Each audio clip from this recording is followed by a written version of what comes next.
Bloomberg Audio Studios. Podcasts, radio, news. This is Bloomberg Businessweek. Insight from the reporters and editors who bring you America's most trusted business magazine, plus global business, finance, and tech news. The Bloomberg Businessweek podcast with Carol Massar and Tim Stenivek from Bloomberg Radio. Trade wars, tariffs, maybe not top of mind for U.S. voters. What is, though, no doubt about it, is inflation. It does continue to weigh on a lot of folks' minds as the November presidential election looms. Consumer confidence last month hitting the lowest level since mid-2022, weighed down by concerns about elevated food and gas costs. And that's where we want to go, is the inflation print that we are getting this week. Let's see what our team has to say about that. Back with us is Bloomberg News International Economics and Policy Correspondent Michael McKee, along with Bloomberg News Chief Correspondent for Global Macro Markets, Liz McCormick, both here in our studio. All right, guys. So Janet Yellen kind of setting the stage there. First of all, Mike, I want to ask you the possibility of U.S. tariffs on Chinese goods. How does that historically, tariffs, how does that impact kind of our economy and really the inflation picture? It's not good for the economy, and it's not good for inflation, and that's been shown over and over and over again. Basically, U.S. companies importing things from China pay the tariffs, not the Chinese, and so then they raise prices to recoup those costs from Americans. So Americans have to pay more money, and of course prices go up, so that hits inflation. The latest CBO numbers studying the Donald Trump tariffs show that they cost jobs and they cost the economy. It helps certain sectors, very narrow sectors at times, but not always. The steel tariffs that Trump put on, U.S. steel companies simply raised prices but didn't do any more business, and several of their mills ended up closing down. So tariffs, economists generally agree, are a terrible idea.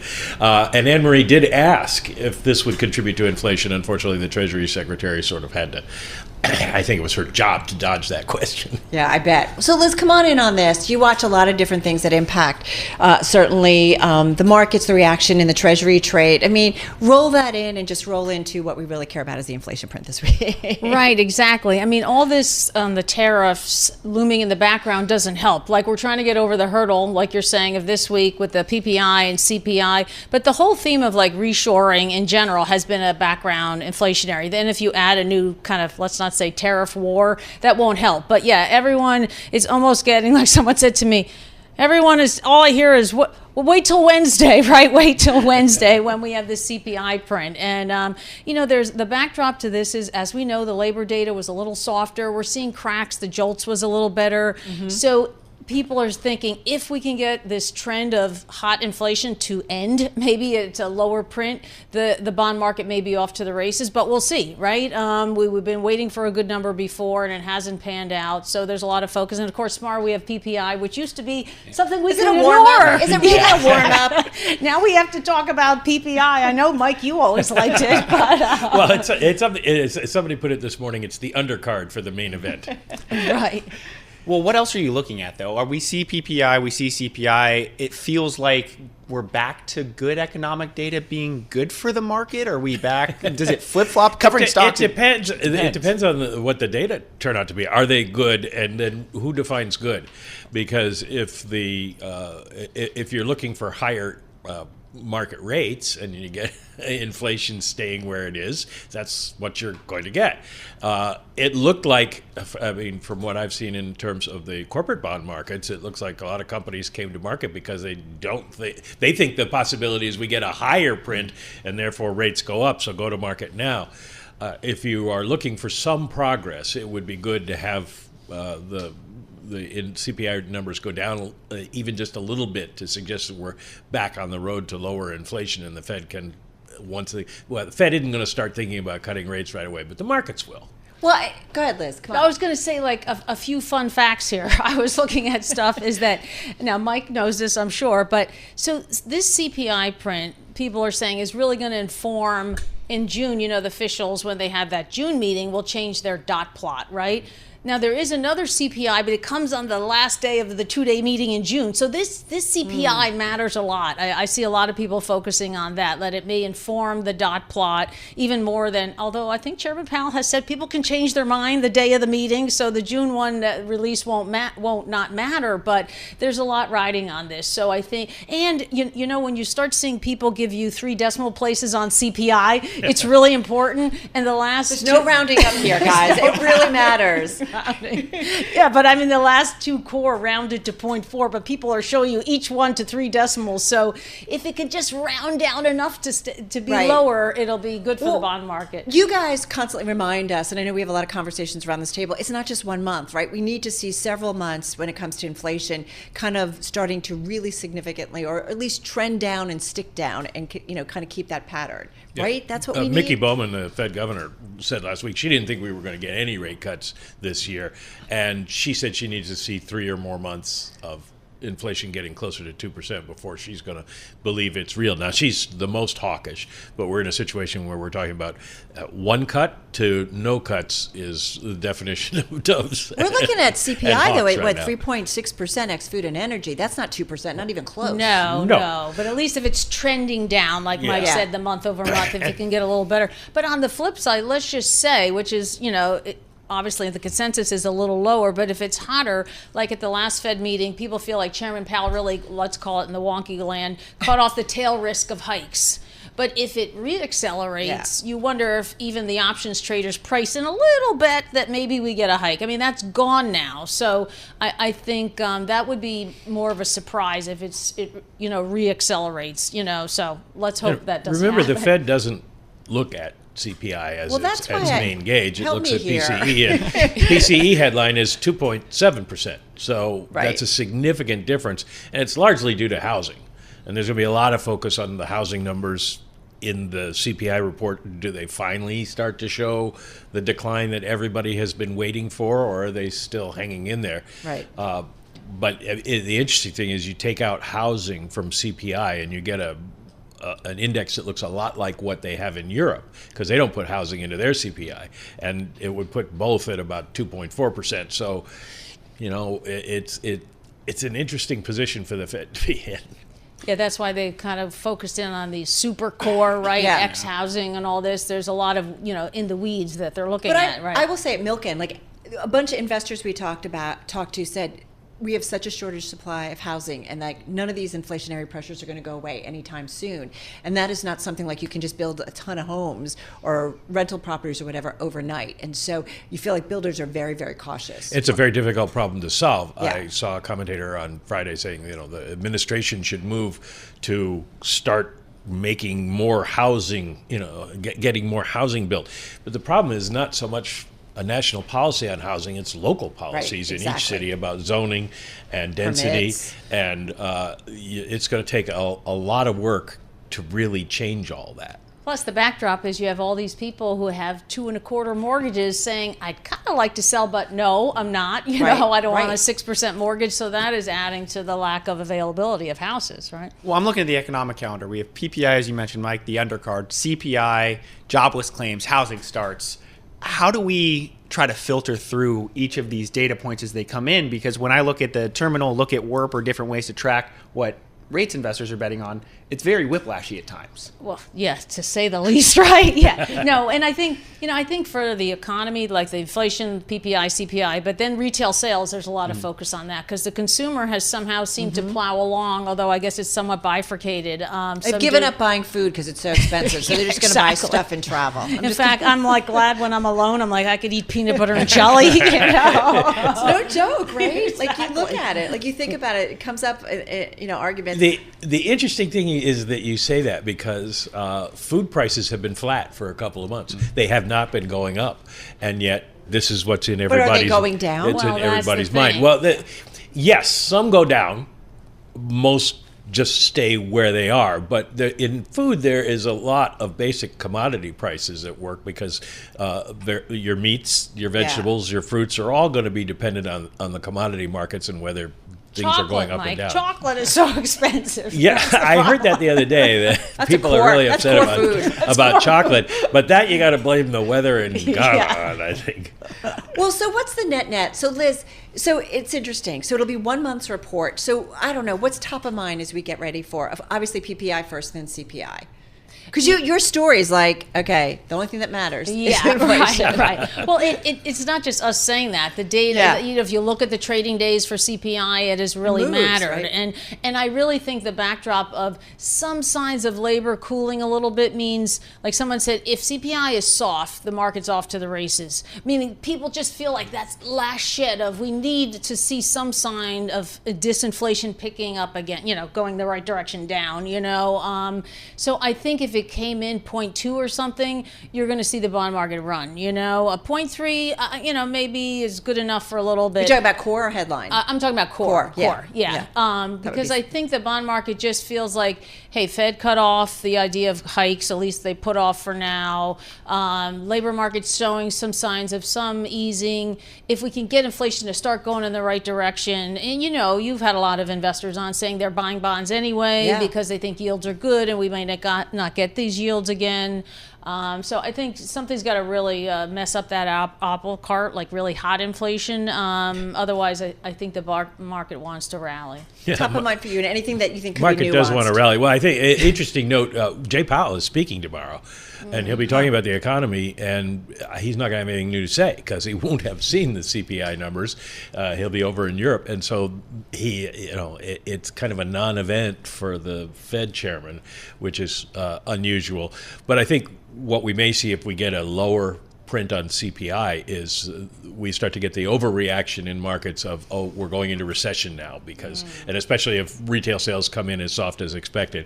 And now they got to cut rates. It just goes back and forth. It's a ping pong It's game. Pretty manic, right? Like I just do feel like the very extremes. I'll make this very quick. Philip Jefferson, who was the vice chair of the Fed, gave a speech on Fed communication today. And he said, overall, it's good to tell the markets what's going on, but there's a lot of confusion when so many people are speaking. I agree. So I think true. Like everybody, just stop talking for a while. But not you guys. Liz McCormick, Mike McKee. This is Bloomberg.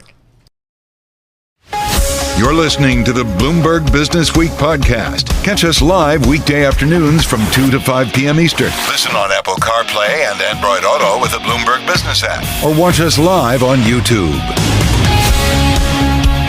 We want to talk about REITs, real estate investment trusts. Not doing so well this year, but not surprising considering, Bailey, the higher U.S. interest rate environment. We're seeing REITs under pressure. We've seen analysts pounding the table saying now's the time to buy. But well, you do wonder, right? Yeah. In terms of valuations, maybe it makes sense. I just want to throw some data at everybody. According to Bloomberg data, U.S. REITs as a whole down nearly 7% year to date. Office REITs down about 5% so far this year. Industrial and warehouse REITs down 17% year to date. And this is, again, according to Bloomberg data. Our next guest invests in the space. With us is Steve Brown. He's Senior Portfolio Manager at American Century Investments. They've got $243 billion in assets under management total.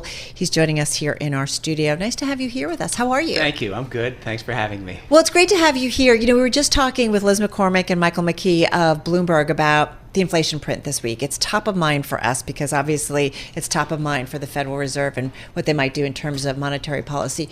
What are the metrics you most keep a watch on for your world? Sure. In our world, we really focus on real estate fundamentals, but in terms of the broader economy, we see CPIs lower today than it was 12 months ago, so that's a positive. We also see that the Fed hasn't cut rates or hasn't raised rates since July of 23, so they haven't cut rates, but they've maintained short-term rates at a flat level since July of last year. And then finally, the 10-year, which we do spend a lot of time monitoring, it's bumped around this year. It's around 4.5%, but it got as high as 5% in October of 23, so it is a little lower than it was 5 or 6 months ago. are you putting money to work right now? Like, what's going on in terms of, again, Carol mentioned all the stats about the underperformance in 2024. We've seen people saying now's the time to put some cash to work. Sure. We are putting money to work, and what we're focusing on is property sectors that have pricing power, meaning the ability to raise rents higher than inflation. And there's a number of sectors like that to invest in, whether it's senior housing, data centers, single-family rental, Class A malls, open-air shopping centers. But there are a number of property sectors that do have pricing power in 2024. Well, it's interesting. So of those, it's interesting. Data centers, something again coming out of Milken. When we talked artificial intelligence, it felt like the investment landscape was like, okay, data centers and energy, renewable energy to power all of those data centers. What specifically, tell us a little bit about the activity that you're seeing there and where you're going. Sure. Within our investment universe, we have a couple of data center REITs. They're quite large, though. And obviously, they're benefiting from the demand created by AI capital spending. There's more demand from the AI tenants to expand or take more space in data centers. The companies we have large positions in own data centers, are expanding their data centers, and are building new ones. And their existing data centers do have access to power to handle the higher demand from their tenants, the higher power demand.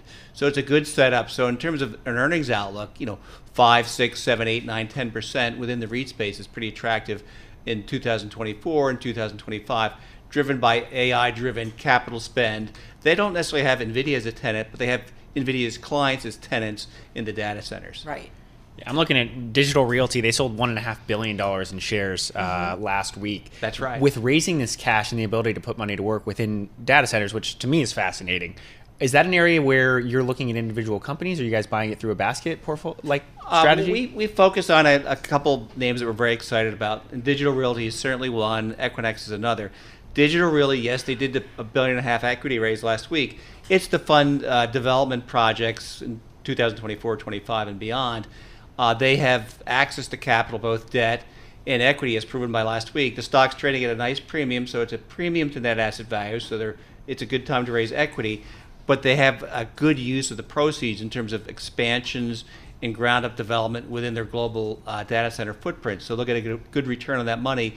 And I think the stock has bounced back nicely from that large capital raise. And when you're looking at some of these subsectors within REITs, just because of the different exposure, do rate cuts kind of predicate how you guys put money to work and how you think about which areas are better set up than others? And how does that kind of play out? If we do move into an environment where the Fed's cutting short-term interest rates, the question is, why is the Fed cutting rates? Is it because inflation is moderated? That'd be one scenario. If they're cutting rates because we're falling into a recession, that'd be another scenario. I think if they're just cutting rates because CPI is coming down from, say, 3.8 to 3 or something like that, then there's certain property sectors that have sort of been out of favor that would probably rally pretty aggressively, like we saw in the fall of last year. The REITs had a very aggressive rally when the 10-year finally peaked and started to roll over, and there were certain sectors like the office sector and some other sectors that have more highly levered balance sheets that went up the most in price. They benefited the most from the advent of lower rates. That happened in November and December of last year. And if we go into that type of environment this year, that would probably happen again. Do you office anything opportunistic? I mean, some would say, okay, actually coming off of Milken, folks are saying this might be the buying time of a lifetime in a bunch of office properties because they've been so beaten down. How do you see it? Well, last year we did generate some alpha in the strategy through our office investments, not really owning them in the first half, coming into them in the spring of 2023 when they were trading at 30 to 40% discounts to NAV. Yeah. And then they rallied quite strongly when the 10-year peaked at the end of October, and then the rates dropped from 5 to, say, 4% in the last year.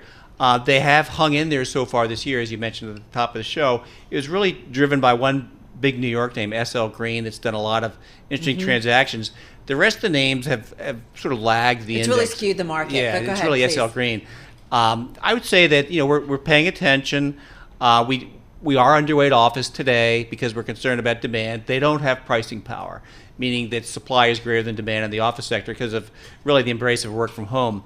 But we do think that there is demand for Class A office, and we do think that if we have a soft landing, job growth will continue, and that will point to a better outlook for office. I would say, though, many of the companies have above average leverage, and they don't have pricing power, so that's a bit of a turnoff right now.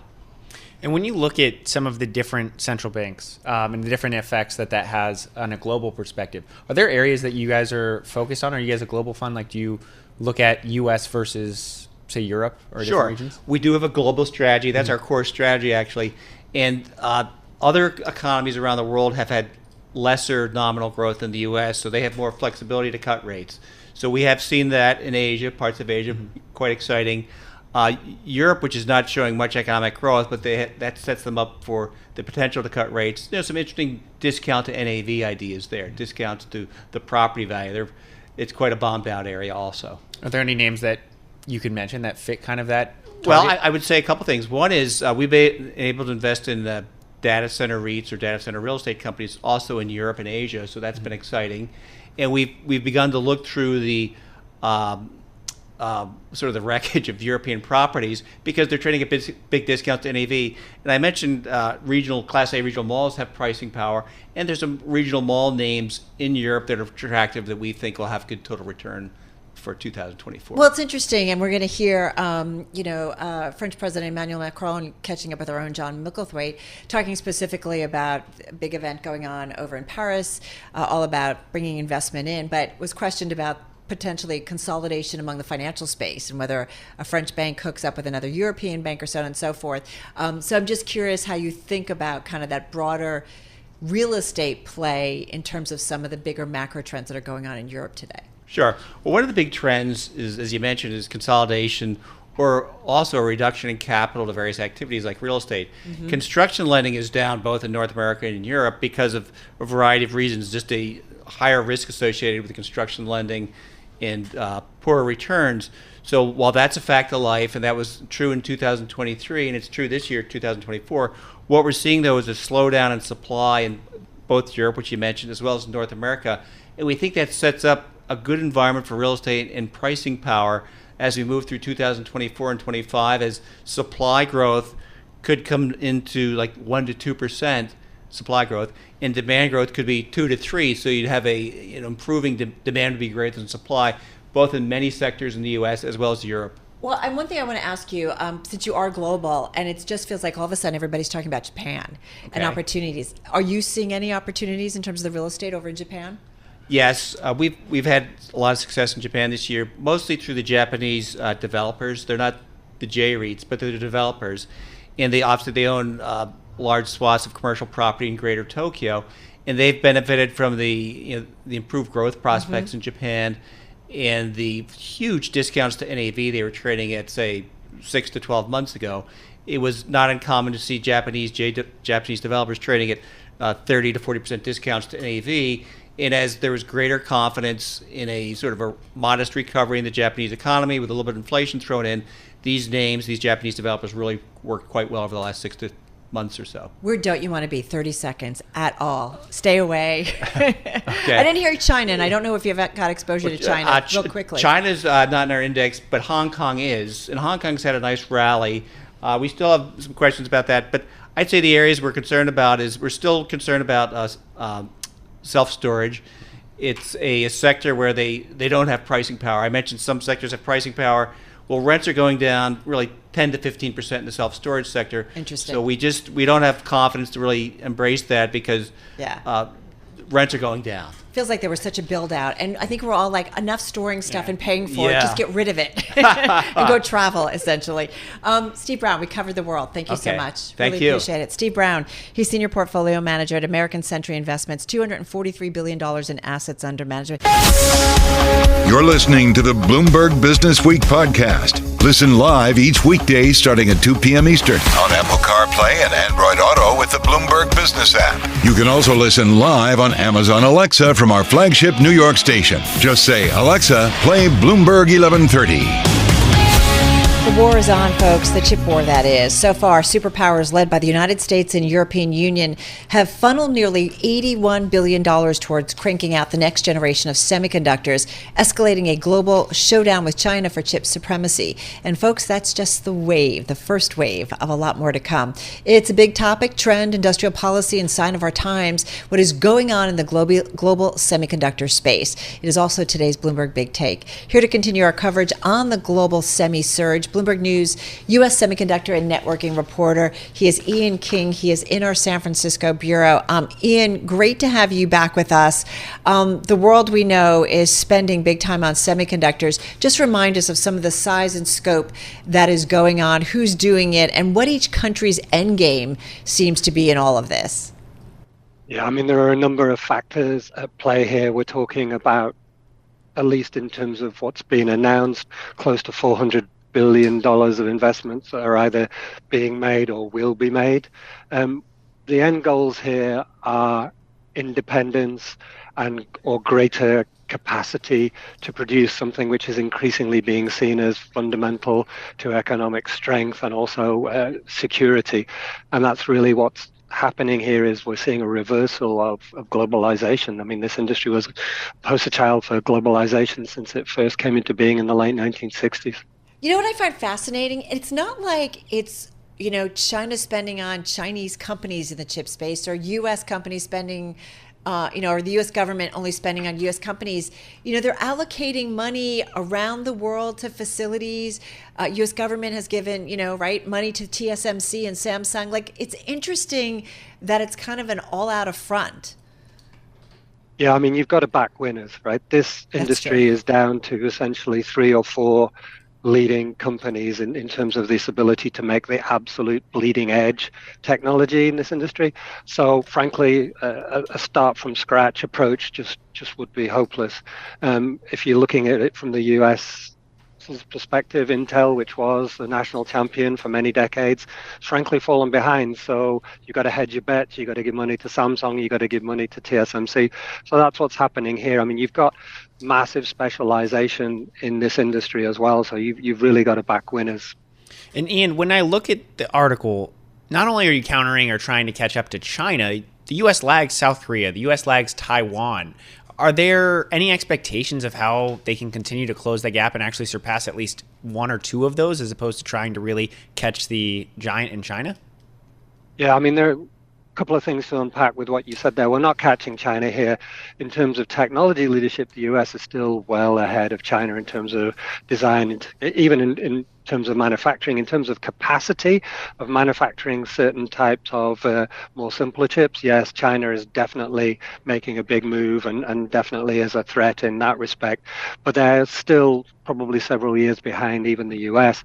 At the same time, the other part of your question, there's no doubt that South Korea and Taiwan are well ahead of where the US is. And frankly, everything rests on Intel's shoulders. If Intel can do what it says it's going to do, then the US is back in the game.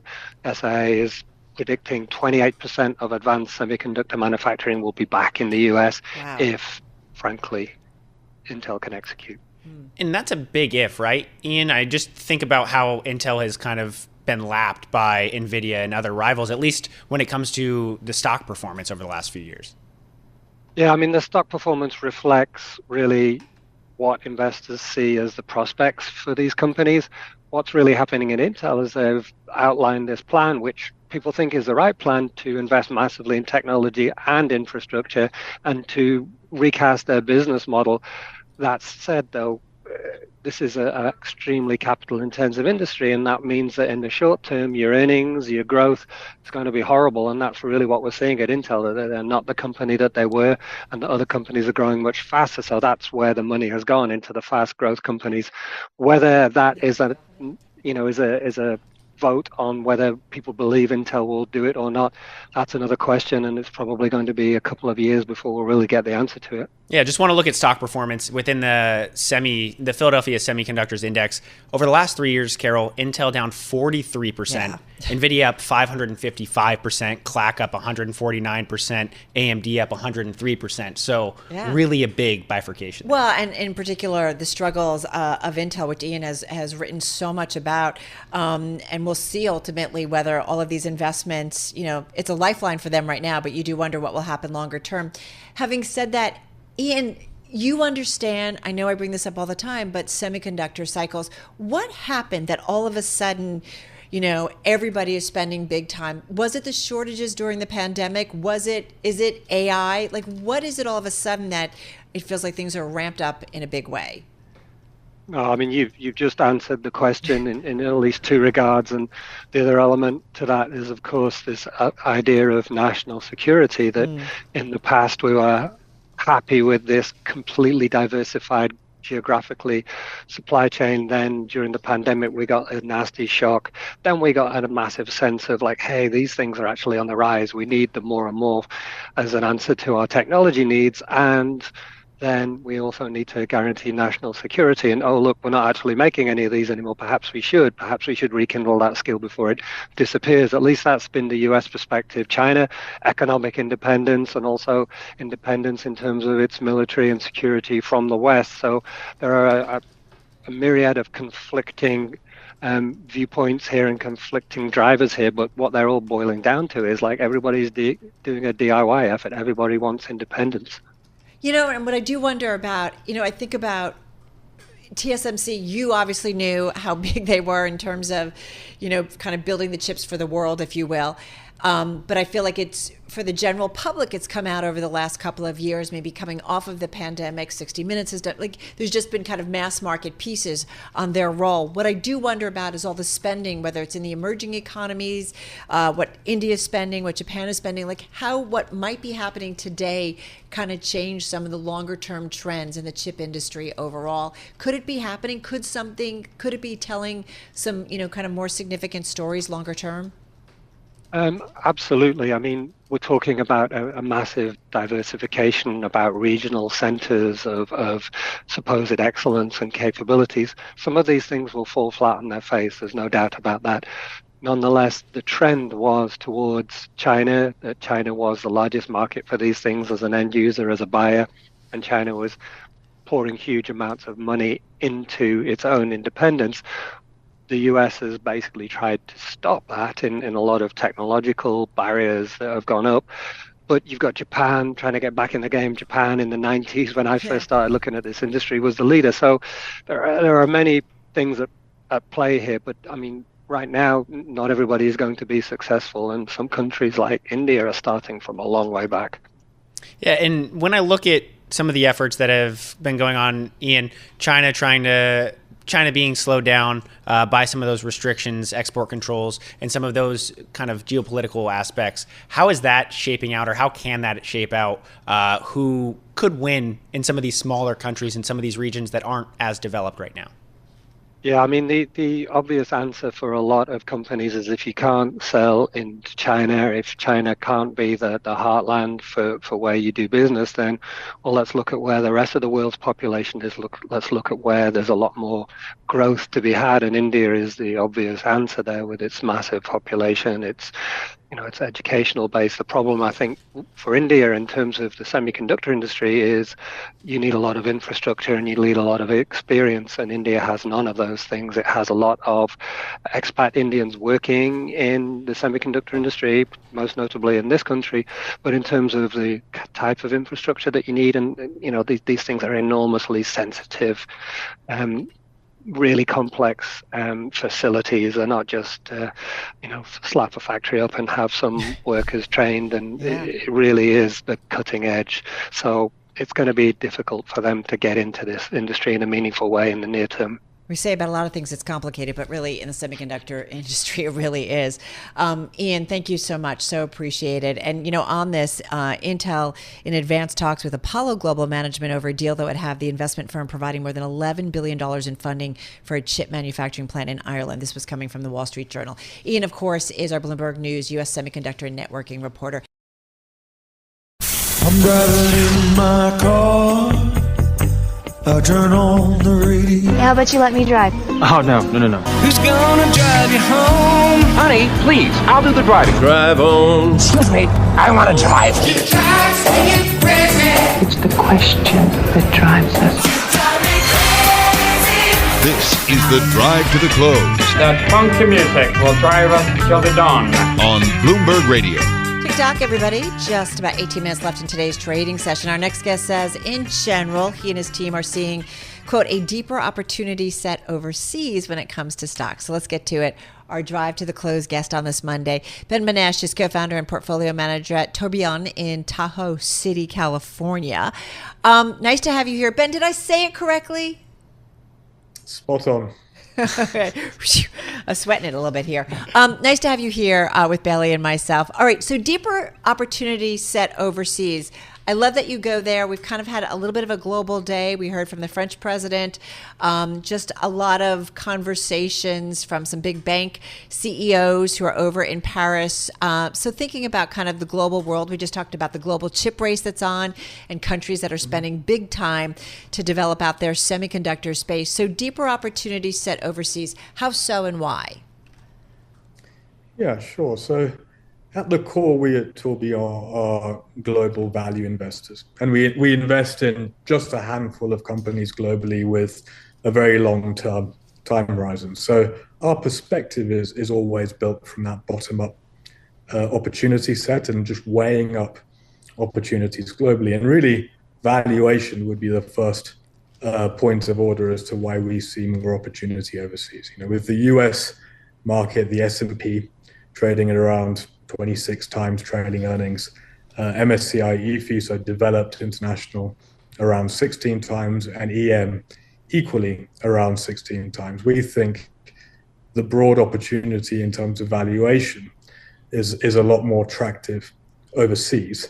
And that's clearly skewed by individual companies, individual sectors. So, for example, the Magnificent Seven, obviously around 30% of the S&P today by weighting, and which on aggregate trade at over 40 times trailing 12-month gap earnings. So really that's the main anchor why we're seeing opportunity. So it's kind of like the world being on sale versus the United States, simply put?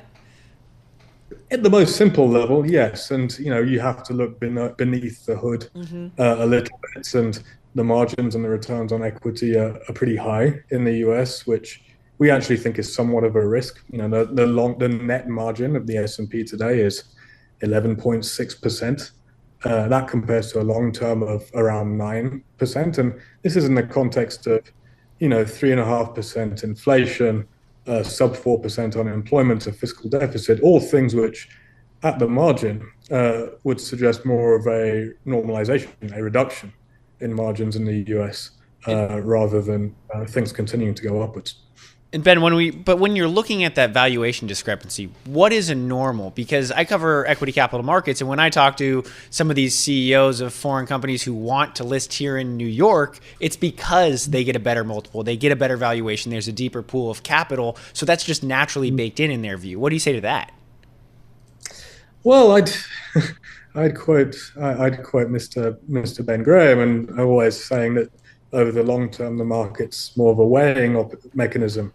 And in the short term, it's more of a voting mechanism. The flow of funds, and you may have gathered from my accent, I'm not from California. I'm from the UK, and we're seeing a huge number of companies either being taken out by private equity or choosing to relist in the US. We saw Arm, a wonderful company with IP and heritage from Cambridge University, choosing to list in the United States for that very reason. But over time, we think if the earnings yields are attractive enough and the quality of the businesses are good, i.e. they're able to deliver good returns on capital over the long term, right, we feel that'll sort of normalize over time.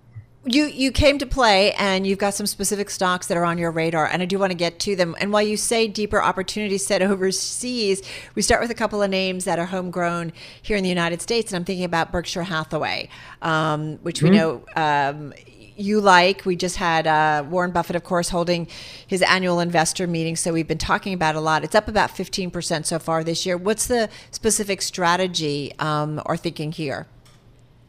Yeah, so like a lot of people, I was in Omaha last weekend listening, and it was striking to see how many of the questions focused on succession and what will happen when Mr. Buffett is no longer with us. So our perspective on Berkshire today is actually it's less about how capital is allocated incrementally, and actually more about the system of Berkshire and where the capital is coming from. So if I can elaborate on that very quickly, I mean, Berkshire has created over the past several decades this mechanism which allows them to invest almost twice as many gross assets as they have book value in equity. And the funding there has come through surplus capital and insurance float, which Mr. Buffett frequently talks about, and a deserved low cost of debt.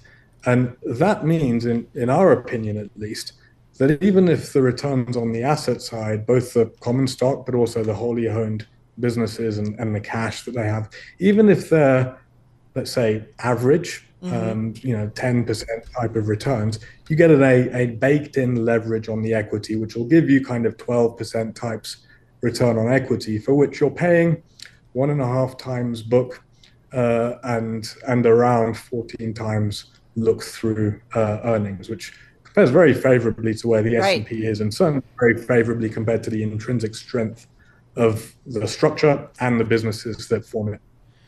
And you like AutoZone, interesting name. I want to talk about the foreign companies, though. Howden, you call it the UK Home Depot. I live in New York, grew up in Makes California, kitchens, apparently refits kitchens and all that good stuff. What's the pitch on Howden? And I guess coming back to the valuation perspective, how does it compare to real Home Depot? Yeah, so it's similar to Home Depot. It's always dangerous to draw these analogies. I did bring it up, but the nuance in the business is twofold. First of all, they focus very much on the kitchen market and the joinery market as opposed to broad home renovation.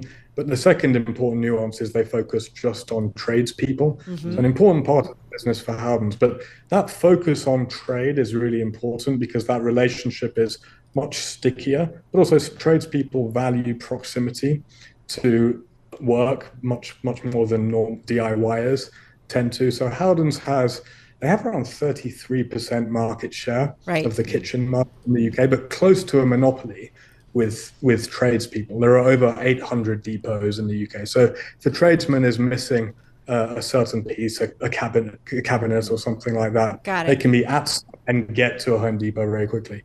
That means they're able to generate very, very good margins, around 60% gross profit margins, even better than Home Depot. And the price is great. It's just comparing it. It's on around 16. Fun to go to different companies. I agree with you, Belly. Like I love going to other places. Ben, thank you so much. Really appreciate it. Ben Beneche there joining us, giving us a couple of names from Tourbillon Investment Management. This is the Bloomberg Businessweek podcast, available on Apple, Spotify, and anywhere else you get your podcasts. Listen live weekday afternoons from 2 to 5 p.m. Eastern on Bloomberg.com, the iHeartRadio app, TuneIn, and the Bloomberg Business app. You can also watch us live every weekday on YouTube and always on the Bloomberg Terminal.